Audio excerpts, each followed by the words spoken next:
on.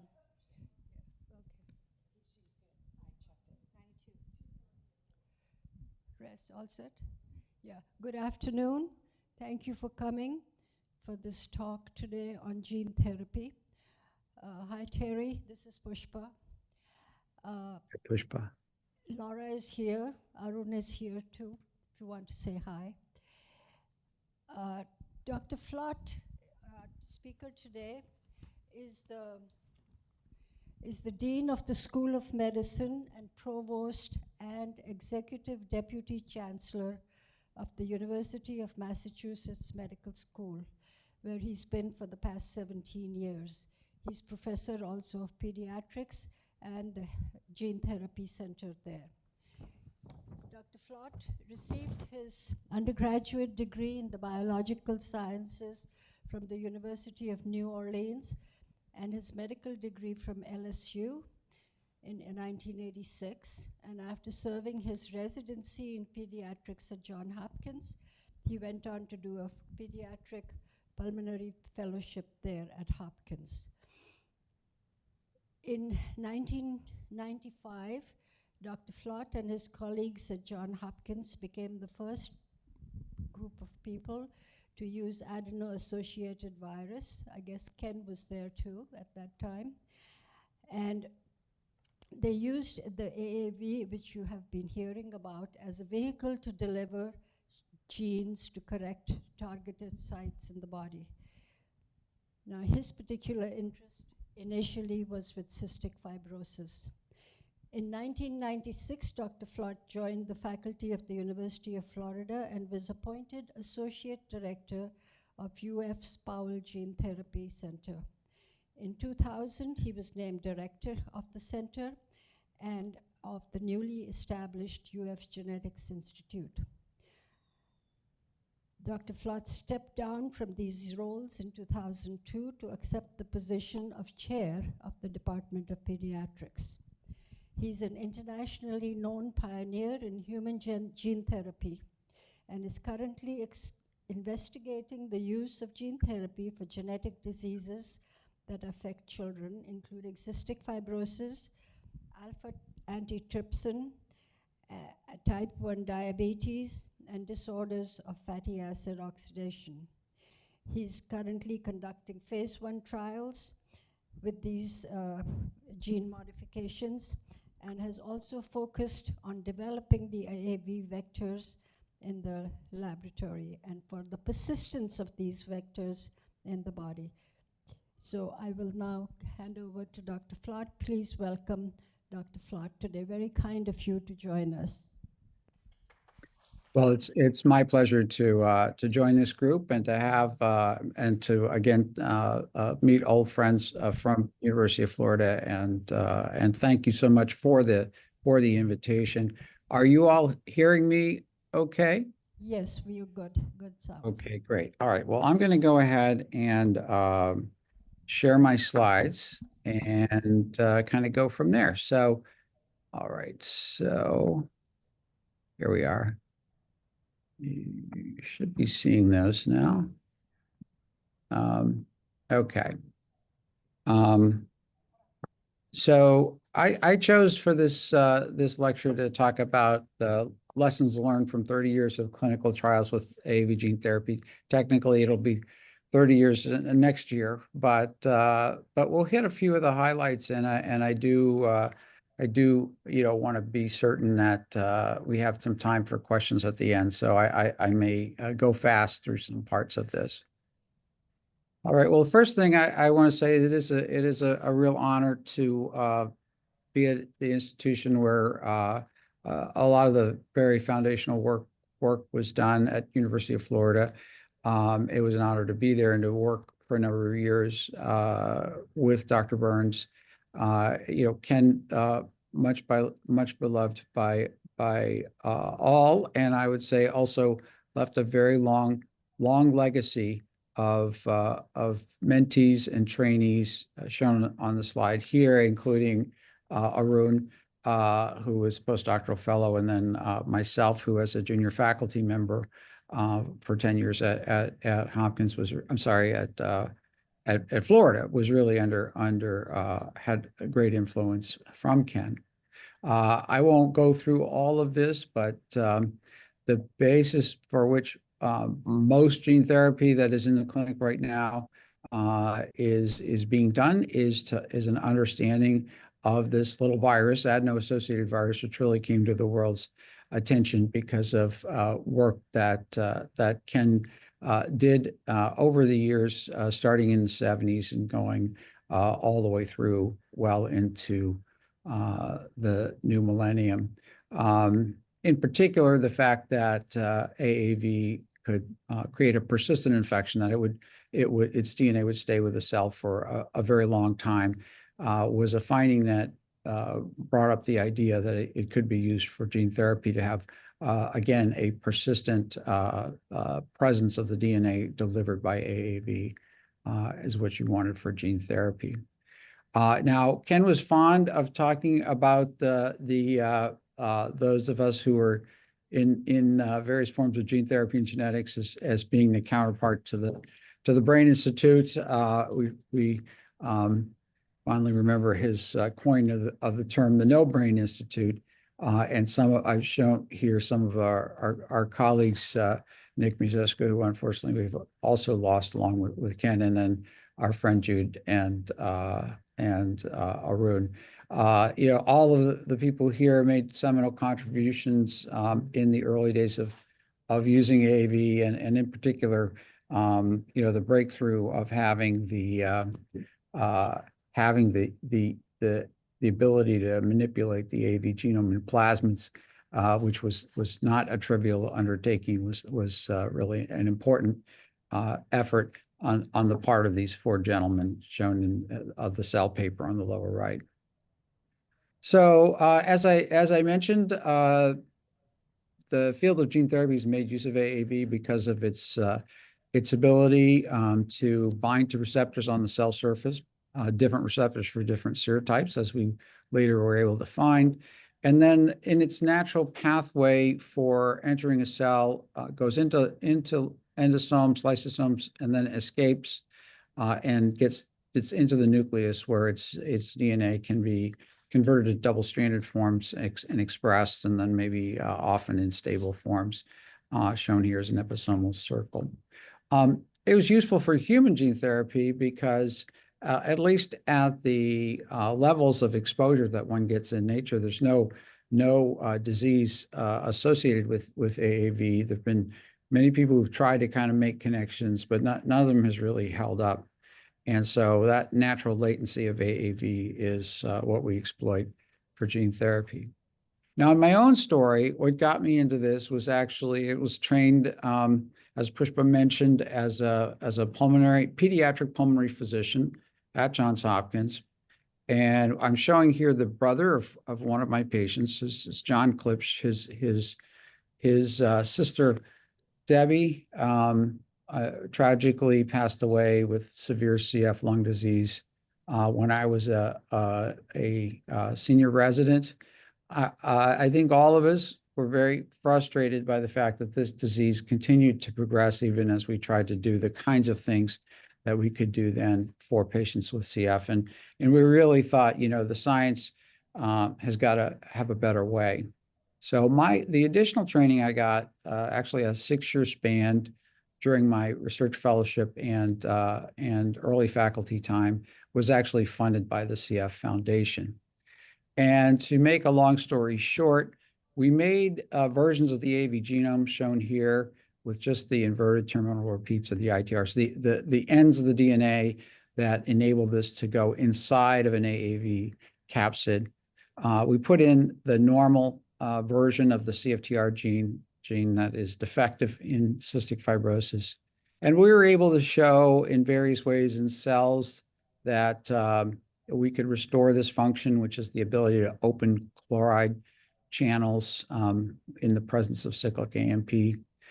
We showed in rabbit models on the lower left that when we put the CFTR gene into the virus and put it into the lung of a rabbit, we could see messenger RNA expressed out for 6 months or longer. We also showed that in non-human primates, we could see persistence of DNA, shown here, fluorescence in situ hybridizations of that.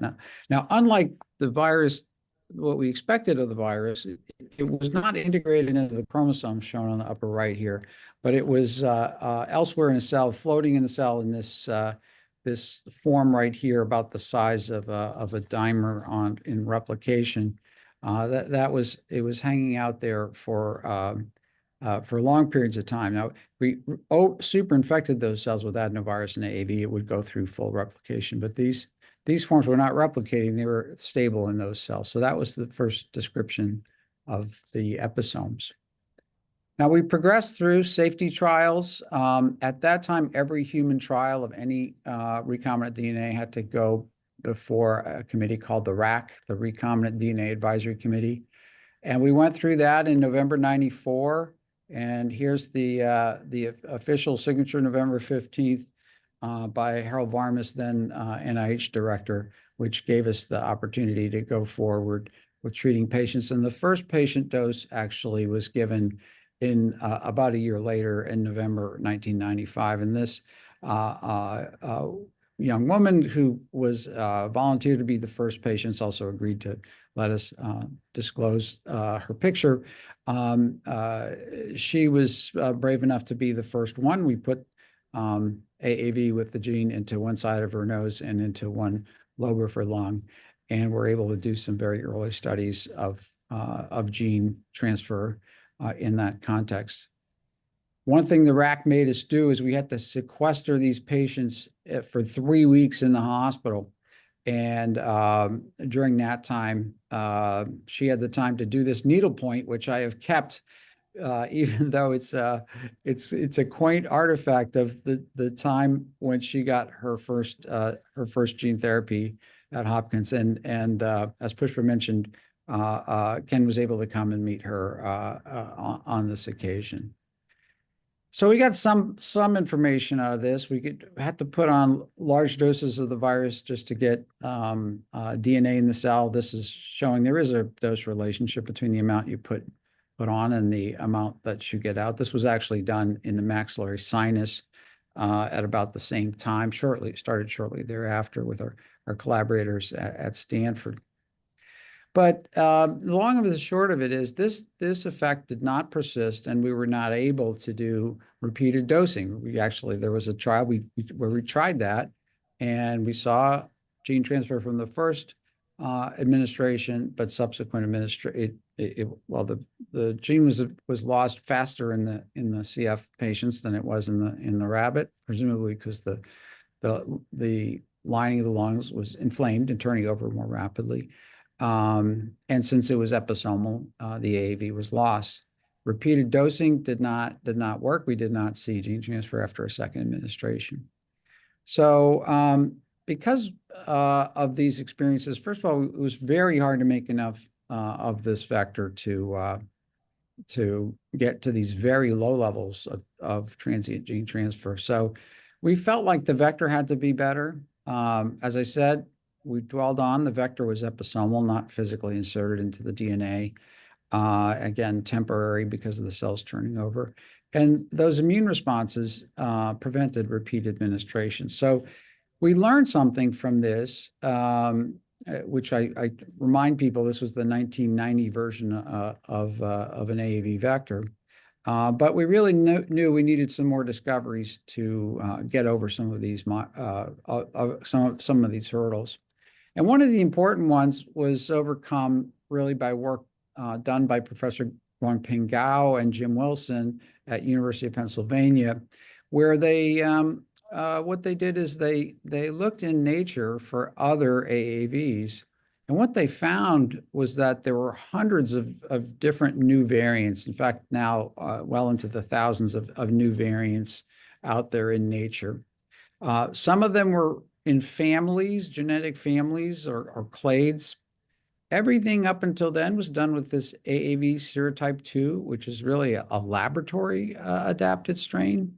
But there were many different, very distinct capsids of AAV. And what we later came to understand was that these distinct classes would go into different cells. So one vector might be really good for brain. Another type of capsid might be good for lung. Another for liver, and so forth. They were another for muscle. This was a very important finding. Now, we were still trying to make use of the AV2, and another really foundational University of Florida scientist, Bill Hausworth, led a program to use AV2 in the eye, and particularly, see here shown pictorially, into the subretinal space, right between the photoreceptor cell layer here, which is on the upper side of this needle, and the retinal pigment epithelium. He decided to use a gene called RPE65, and in the NIH-funded trial, there was actually very good data very early on showing that the study eyes had, this is just showing light sensitivity, had greater light sensitivity. They would recover faster from bright light in terms of regaining the ability to see in darker light. And this gene expression was stable over 5 years. This paper was published in 2008, in PNAS, the same year that the Kathy High and the group at Spark published their data. We had more patients by that time. NIH had held up the publication for us to get more patients, and so it didn't actually. It was not actually the first, and of course, Luxturna ended up coming to the clinic as the first AAV vector approved for human use in the United States. So proud of having a part in that. I helped in this trial with several aspects, but particularly on the animal testing and regulatory side. So between 1995, when the first patient came in 2010, we did learn that we could get gene replacement into human cells in vivo in the patient, but that AAV2 was not going to be very good for lung. It was pretty good for retina. The episomal AAV form, as it was not suitable for proliferating cells. So, of course, that didn't help us in the lung. It also would not help in one of the key targets for gene therapy, which is stem cells. But many gene disorders could be treated with AAV if those cells were not rapidly turning over. And with modest improvement, it could potentially cure diseases of the central nervous system, and the retina is actually technically part of the central nervous system, along with the spinal cord and the brain. Now, our trials kept going along. Another single gene disorder other than CF that affects the lung is alpha-1 antitrypsin deficiency.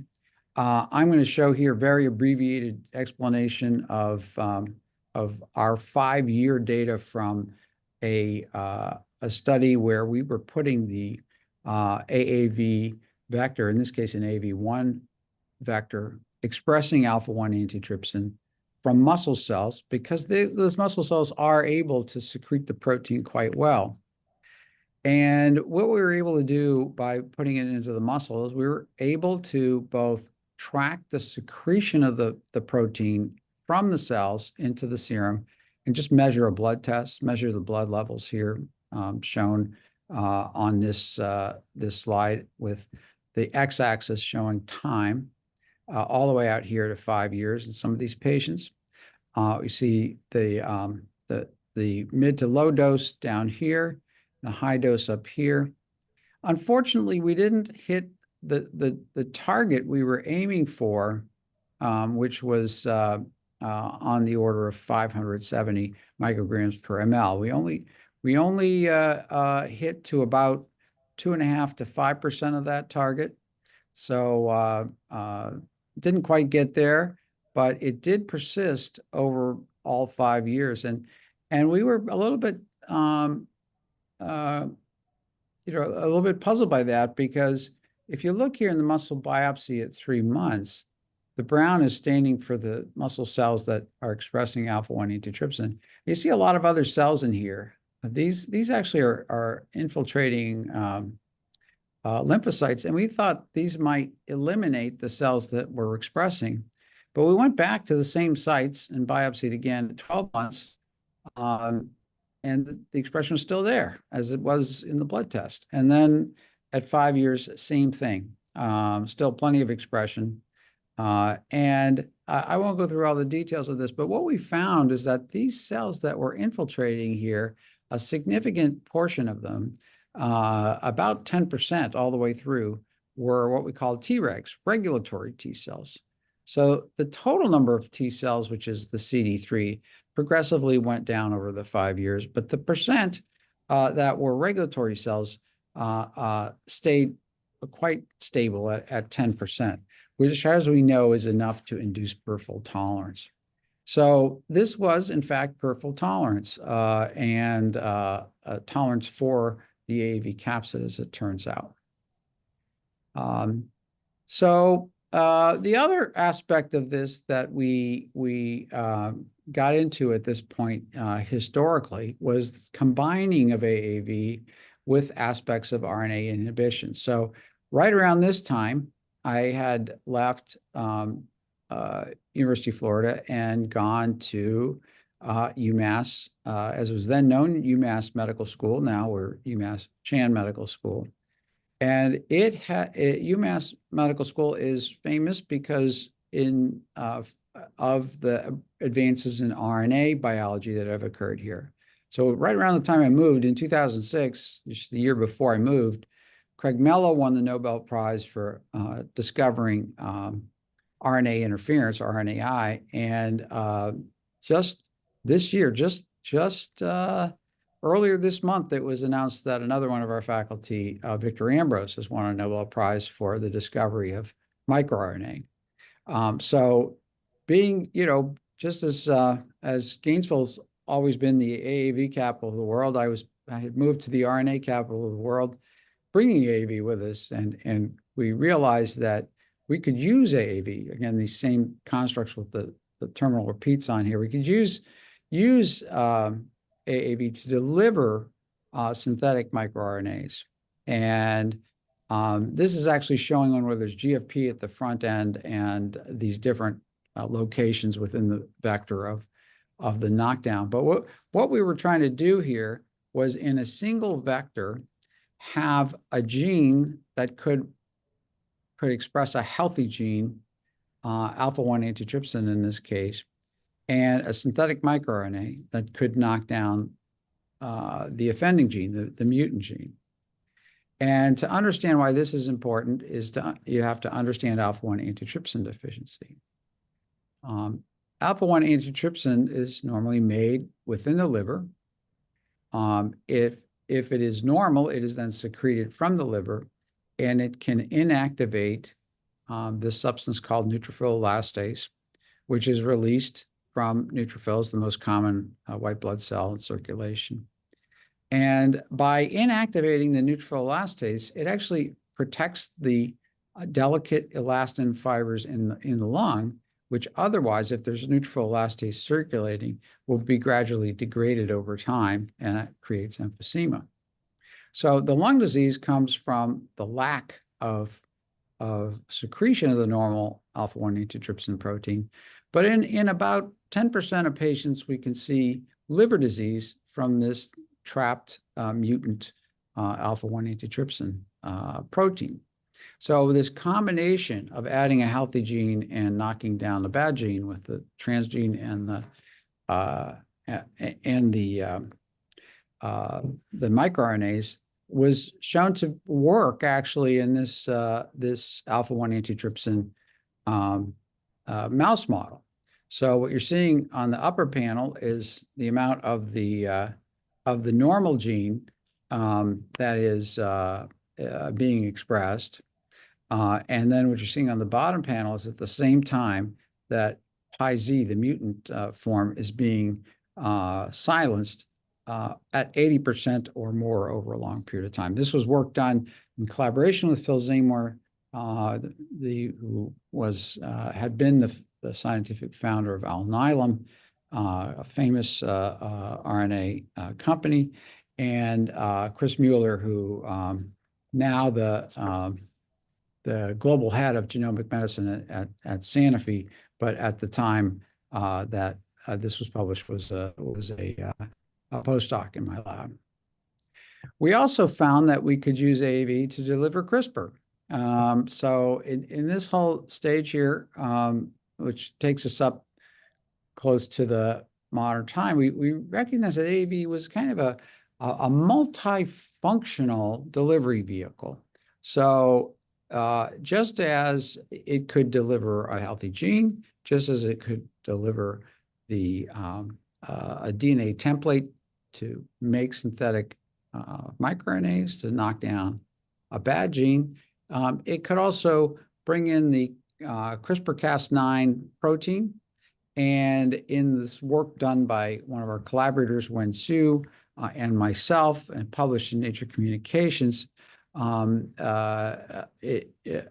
here on the bottom, and also was done with in an earlier publication in Human Gene Therapy, you could either deliver what was needed to completely replace the alpha-1 antitrypsin exon 5 shown right here.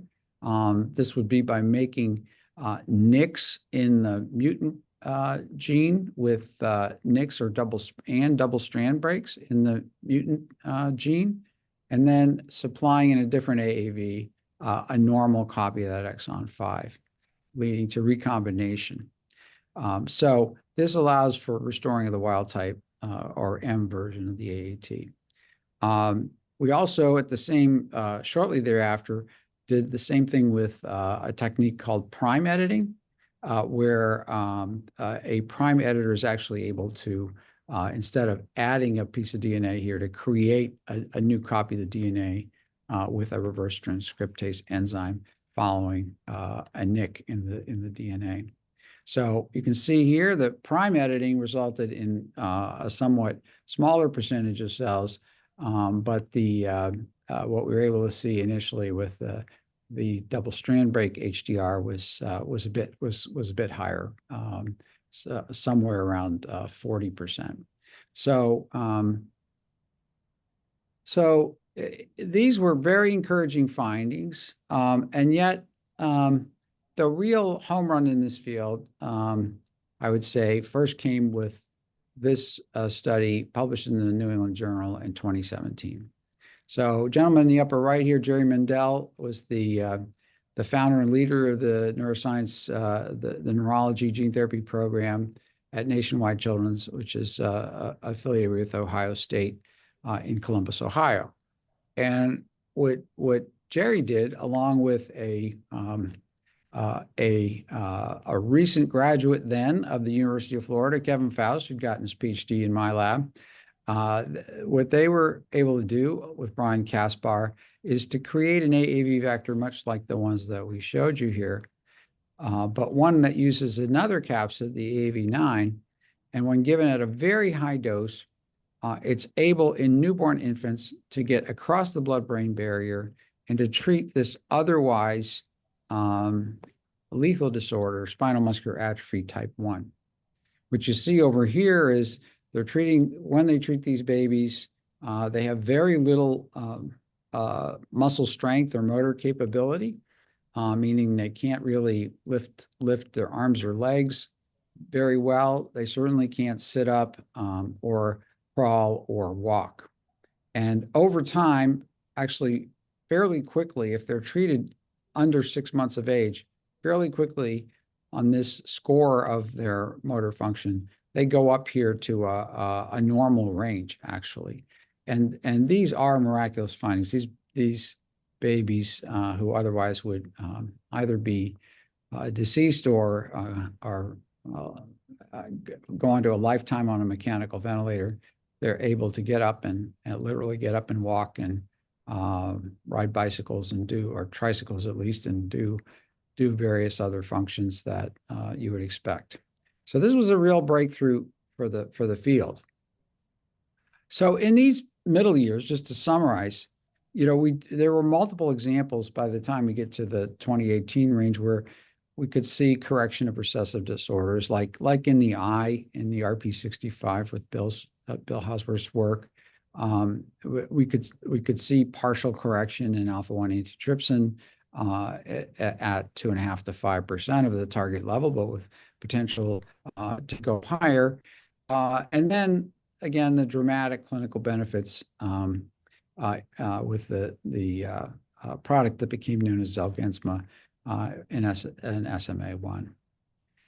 We also found that AAV could be a very good delivery vehicle for anything from a synthetic microRNA to CRISPR technology.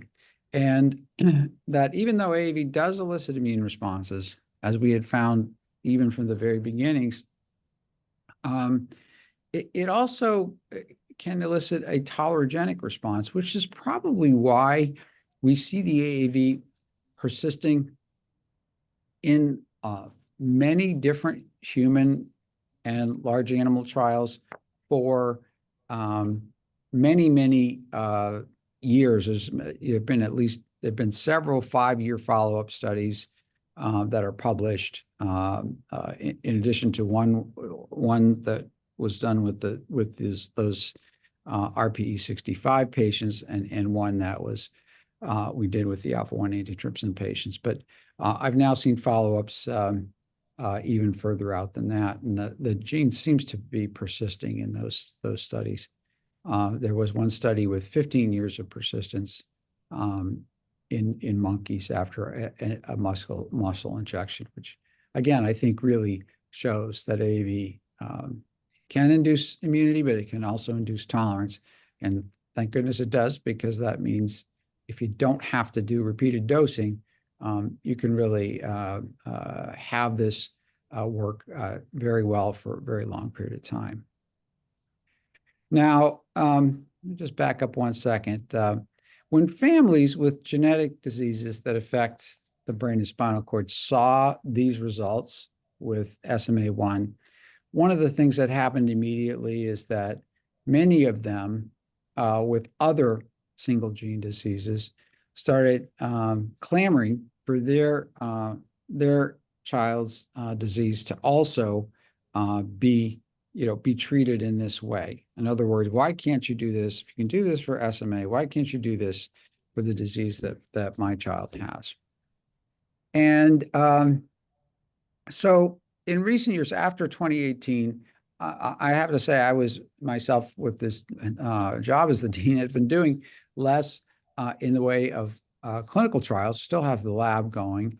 But in 2017, 2018, I got pulled into this project, thankfully, because it's been wonderful, by Miguel Estevez and Bob Brown here at UMass.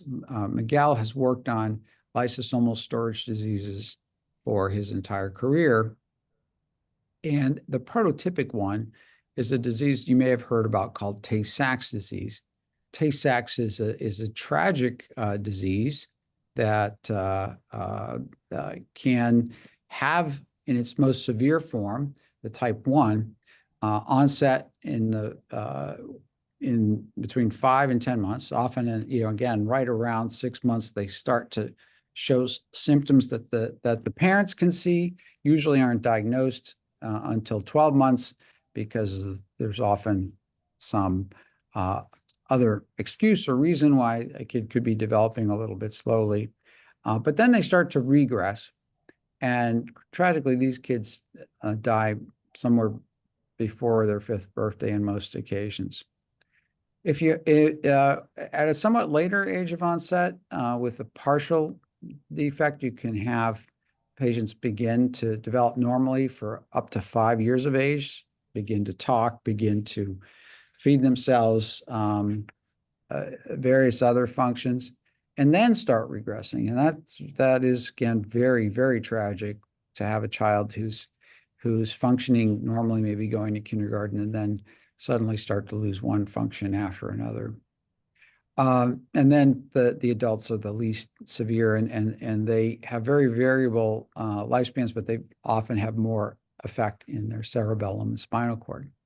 So what Miguel and Bob asked me to be involved in was to be a study to try to alter the natural history of the type 1 Tay-Sachs patients, which is shown on the right here.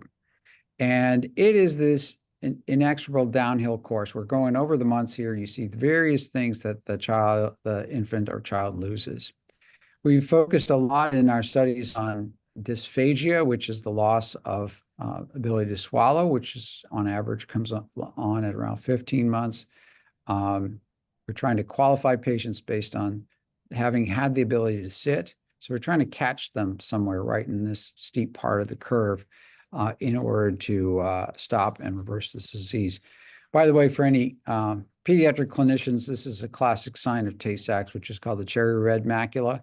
The macula is actually normal. It's this white around it here is the deposition of the GM2. And what GM2 is it's a glycosphingolipid that is normally involved in myelin synthesis, but it has to be degraded or else it builds up within the cells.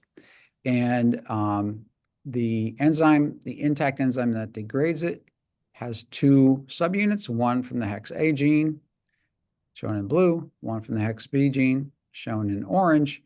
The two together function to degrade GM2.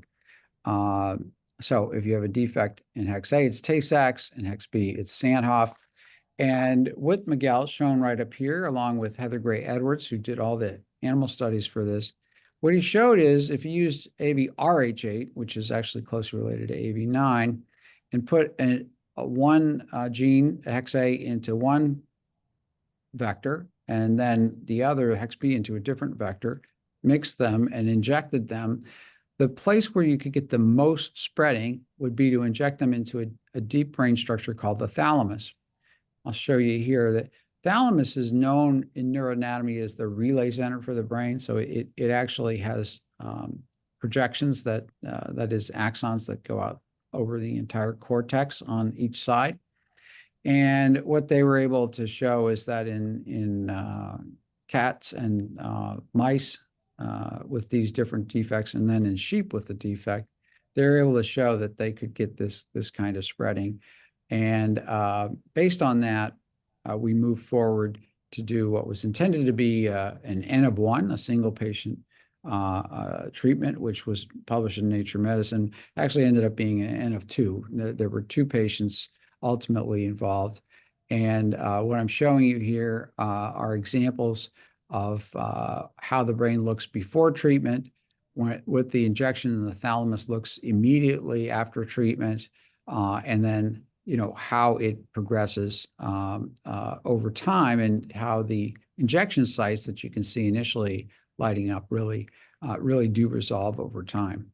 We also have saw indications that there was in some areas of the brain, like as you see here and here, we're seeing some increase in the dark signal, which is on this T2 image. That's the myelin. And there's also a technique called DTI where we also were able, and all these green stretches here are when between the two time points, in this case, between pretreatment and 3 months, or between pretreatment and 6 months, we're seeing additional tracks being laid down. So that was encouraging, but those patients had some slowing of the rate of progression of their disease, but didn't really have as robust a response as would be needed to really meaningfully prolong their lives. So we launched into a phase 1/2 trial that was targeting really infantile Tay-Sachs and Sandhoff patients. We ended up including some juvenile patients because the FDA wanted us to do that to basically gauge the safety of the surgical techniques. But in the end, we were focusing on the infants. You look at this dose escalation, there are 4 levels of dosing. And what is increasing substantially between the doses is the amount going into the thalamus. So in addition to the part going into the thalamus, we would also give vector into the cisterna magna, that's at the base of the brain and the spinal fluid space, and into the intrathecal, that is the space between two of the vertebrae of the lumbar spine. But as we went through, we're giving about the same total dose, a slight increase in total dose, but the big effect on the dose escalation was doubling the amount in the thalamus. So you can imagine infusing vector into the thalamus, which has to be done as a neurosurgical procedure, is a daunting task because it's in the middle of a dense region of the brain. And so thankfully we have a great pediatric neurosurgeon who's able to do this, and I'll show you more of that in a minute. But going from the starting dose of 180 microliters per side in the thalamus to 360 to 720 and up to 1,250 microliters or 1.25 mLs into the thalamus, we're able to get some really good coverage of the thalamus. And with these patient numbers at each dose level, I think we'll be able to show you some important dose response data. I won't go through this in detail, but just say these patients all qualified to the inclusion and exclusion criteria. Many of them had some common mutations. You see the this four base duplication here in this patient, and in this patient, that's one of the common Ashkenazi mutations. We had one patient who came from the Middle East, and that patient was homozygous. The various other ones were all well-described mutations. So this is how technically that got done. This is Dr. Oz Chadal-Tepe. He worked all of this out. This infant's skull is too pliable to go into the heavy steel frame that is normally used for stereotactic injection. So we used a system called the ROSA, in which MRI and CT imaging are used to position a needle catheter that is put in through this robotic device. Here's the robotic arm. And the robotic arm guides it at a very precise angle and depth to get right to the spot where the vector is to be put. These catheters are put in, and then these infusions go slowly over many, many hours. These were all done in the OR, but they can be done in an ICU setting. That whole process was remarkably safe. We never saw any bleeding at these injection sites, which you can see are lighter than the surrounding brain. Dr. Chadal-Tepe did a wonderful job hitting the target in each case, and we really didn't see significant swelling or bleeding or anything like that. We did immune suppress these patients with medications, and as you might expect, the patients did develop infections. 6 of the 9 developed COVID during the study. We had some typical things: E. coli, UTI, aspiration pneumonia, and tragically, one patient died from a very, very bad fulminant hemorrhagic colitis due to C. difficile after they had returned to their home country about 5 months after the fact. It appears the seizure progression may be less severe and slower. That was confirmed by our colleague, Florian Eichler, who scored the outcomes in these patients. 2 of the patients who were treated as juveniles continued to progress and perhaps seemed to worsen with their dystonia responses. And so after that happened, we stopped enrolling juveniles, which, again, we're not our primary target anyway, but there's probably something there for us to learn, and we're trying to see if there's data we can gather from their spinal fluid about neurotransmitter levels that it's suggestive, but it's a small n, so hard to know exactly what was causing that. Now, the most important thing in an early trial like this is to confirm where we are in dose response as an initial. Of course, the most important thing is the safety, which I started with. But then, before you try to look at whether there's some improvements, subjective or objective, in their developmental outcomes, you got to know you got the gene in, and you got to know that you're getting in at a higher amount and higher dose. And we were able to show that. So the hexA enzyme activity, if you look here, this is low dose patient. These two are mid-dose patients. These two are the higher dose patients. You see a pretty steady dose response. The bars in each cluster over time. So it actually goes up and then begins to track down a bit. But quite encouraging that the dose response was very predictable. Could also see that in the blood. So I won't go through all this, but the dotted line is the normal blood level for total hexosaminidase activity. It goes up and then tracks down over time as well. So that's very encouraging. One functional outcome that did stand out to us is that they retain the ability to feed longer. When we looked at this, the feeding ability without treatment is shown on the black line. The ability to feed at a full level, meaning taking all of one's calories orally, is shown in the blue line. So we had a definite progression from about 15 months, 13 to 18 months for the 50% mark on swallowing normally. We pushed that out here to somewhere around 40 months, or more than 3 years. And if we look at even the ability to retain partial feeding, which again is very important to the families, that has gone out even further. All right, I'm having some kind of a little trouble here that I can't understand. Okay, there we go. I won't go through all of these, but I just wanted to show you some of what we saw in some of the patients. This is a baby who has, after treatment, regained the ability to lift her head up off the table and keep it up for a long time. This is the baby, again, at continuing to be able to track and watch that toy. And another different toy. And baby tries to reach, doing some of the functions more clearly over time. So I want to end up here because I actually have a hard stop at 2, but I want to really conclude from this trial that we got some clear biomarker correction, clinical scores showing slowing of disease progression, infusions being well tolerated, and we're getting ready for the next generation vector.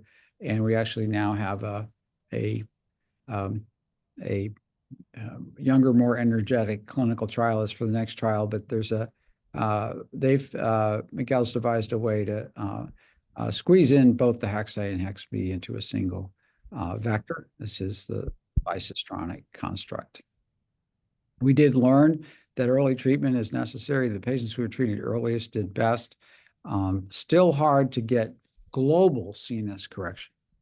Now, why didn't we get what Jerry Mendel got in the spinal muscular atrophy?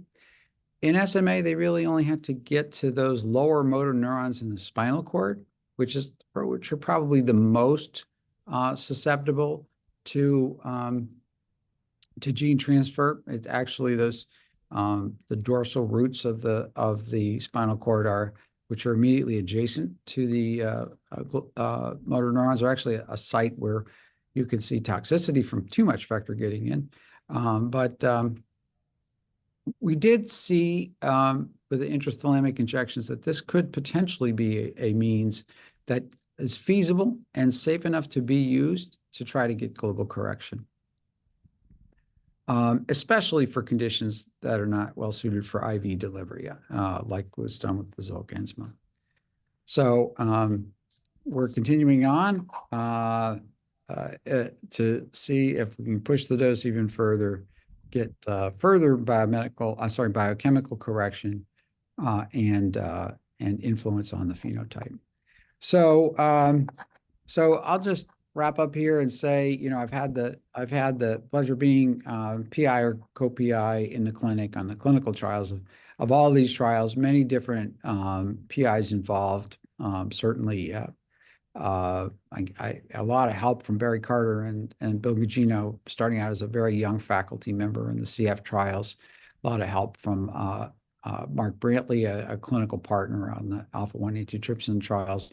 Bill Hausworth has helped us get into the eye, Miguel, into the two different Hex A, Hex B programs. And we've also helped with Brenda Wong with one Duchenne trial. So so learn different things from each of these over that time between 94 and 2024.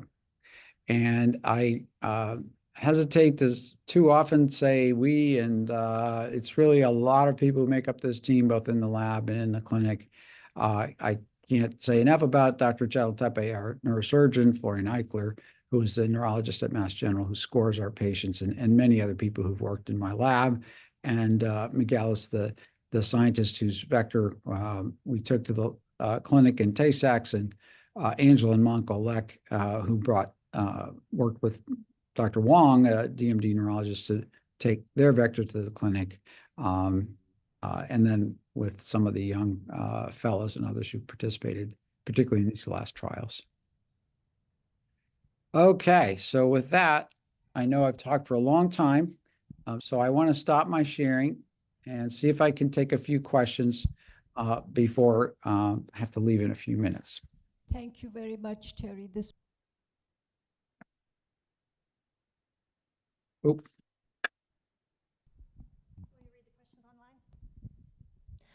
Some Zoomers have some questions. Number one, how did you produce the vector? Did I miss? No, I can tell the kind of questions we get from University of Florida are always very insightful about AAV. Yeah, the manufacturing was done different ways in the different trials, actually.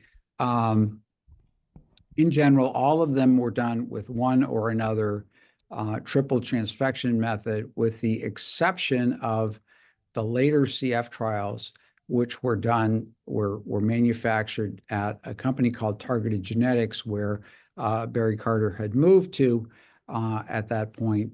And they used a HeLa cell line with a superinfection with a wild-type adenovirus, and then separated the adenovirus from the AAV vector. All the others by triple transfection, some done at University of Florida GMP facility, some done at Nationwide's facility. Even for our trials, they do contract manufacturing. Some done at other, I'll just say other contract manufacturing facilities. And the first and the very last Tay-Sachs made here at UMass Chan Medical School. Thank you. Are there other questions? One more question. Can Tay-Sachs be detected before birth?